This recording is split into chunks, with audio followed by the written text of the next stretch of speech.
Roger, thanks so much for joining me today. So Death Race 2050, 41 years after Death Race 2000.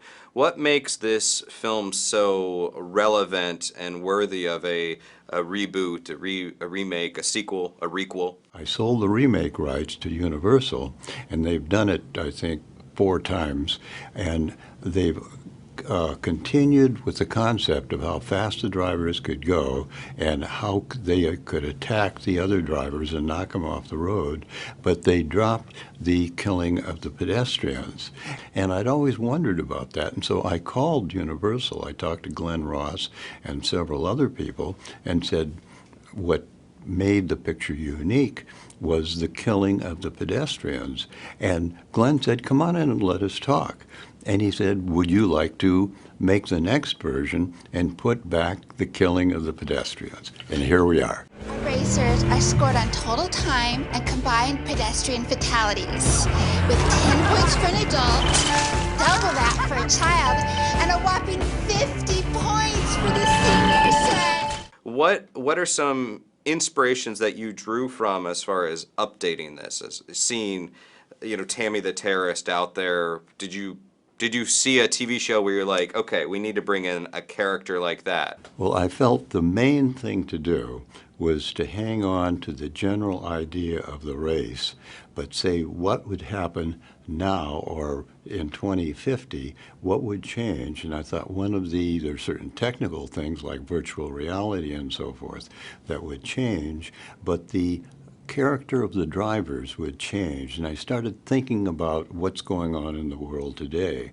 And the first one that came to me actually was the name, Tammy the Terrorist. What is your favorite movie out there that clearly was inspired by Death Race 2000? George Miller met me at a party, and he said he saw Death Race 2000 in Australia, and said, I can make one of those. And I really admire Mad Max. As a matter of fact, last year for the Academy Awards, I voted for Mad Max as the best picture of the year, and I think it really was, but the members of the Academy are not going to give the Academy Award to a picture like Mad Max, but they should. And finally, obviously, we have the Fantastic Four movie that you famously worked on. That franchise is very troubled, I would say. Are you finding that people, via watching it bootleg or whatever, that your movie has achieved a bit of a luster as a result of the troubled current franchise? It's achieved maybe a little bit of a luster. The fact that it was made for $1 million as opposed to these giant amounts of money, it's like sort of your idiot son who you love more than your normal children.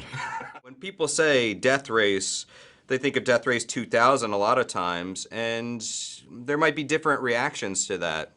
Best B movie ever, action movie. What was your initial reaction when they said, we want to put you in Death Race 2050? I don't know. I think as actors, we're all just cast to give our spirit to a role. What happens on the outside world is really just what the directors and production teams work on, all that environmental stuff. My only job as an actor is to give a true performance. So sitting in a cockpit of a car next to Marcy, my fellow actress, and working with her was my journey. So when I first watched David Carradine's performance, I had these ideas of sitting very kind of like sexily on a couch or something like this, or hitting some of these wonderful poses that he did in the original one. And then, of course, then Jason Statham and Luke Goss, it's all, hard, modern interpretations of tough guys, and, hold your chin a certain way and do certain things, minimalism and all this. There's just these different generations of the film that kind of are so far apart that which way do I go, At the end of the day, I just sort of sat back and just tried to make an honest performance out of it. Your costume is very cool. It's very intimidating, and I imagine that had to be held to film in. Was that just like the thing about the costume was that we decided we'd go with a tight body, leather, tight leather body suit like David Carradine in the original in the original film. You know, I really wanted to pay homage to that, and so when I spoke with the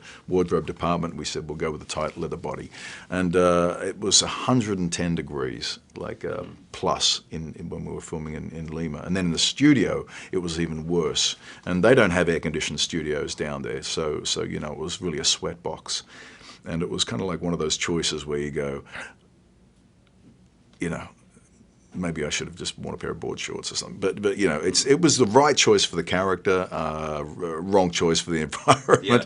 But we literally had people standing off to the side of the car. I was constantly drinking fluid and not doing pee-pee, because it would all come out. You'd sweat it all out. Did I just say that? No, you'd sweat it all out. And so it was incredible how many bottles of water I drank in a day's shooting, and I never once got out to go to the bathroom. And it was just, I was sweating it all out. Did I just say that again?